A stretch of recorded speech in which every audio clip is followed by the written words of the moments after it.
Assalamualaikum warahmatullahi wabarakatuh. Perkenalkan saya Hendro Gustiawan. Pada kali ini saya akan menjelaskan hasil pengerjaan ujian tengah semester saya tentang infografis studi case negara Malawi. Pertama, soal ketergantungan. Malawi itu sangat bergantung pada bantuan asing, bahkan dalam beberapa kondisi dana dari donor bisa lebih besar dibandingkan pendapatan pemerintahnya sendiri. Ini sangat jelas-jelas berisiko, karena ketika bantuan itu diberikan atau dikurangi, maka negara saja itu langsung goyah secara ekonomi. Kedua, juga perlu sadar kalau bantuan asing itu tidak selalu murni untuk pembangunan. Seringkali ada motif-motif geopolitik di baliknya. Jadi, kepentingan sebuah negara ketika donor itu ikut bermain. Akibatnya, bantuan ini sifatnya tidak stabil dan tidak bisa berubah sewaktu-waktu. Yang ketiga, dampaknya ke sistem dalam negeri. Di mana bantuan itu dihentikan, banyak layanan publik seperti klinik, rumah sakit, pendidikan, sosial langsung berhenti.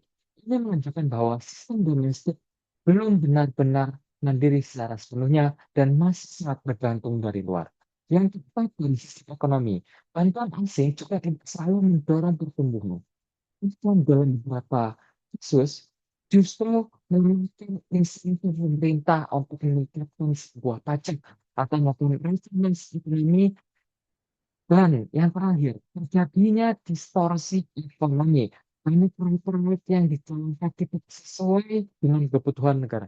Saya itu sulit berkembang dan tidak didukung secara sepenuhnya atau secara optimal.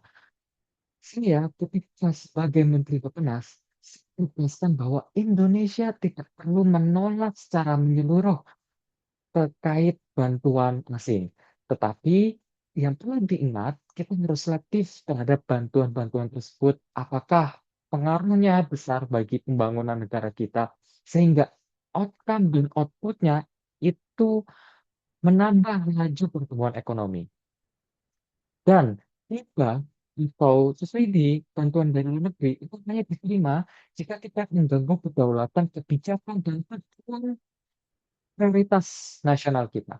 Dan visi utama kita adalah memperkuat pembiayaan domestik melalui optimalisasi pajak dan juga zakat, infak, sedekah, dan wakaf produktif. Serta kita harus memperbanyak hilirisasi industri sehingga membuka lapangan pekerjaan. Sekian, terima kasih. Mohon maaf atas kekurangan dan kehilafan.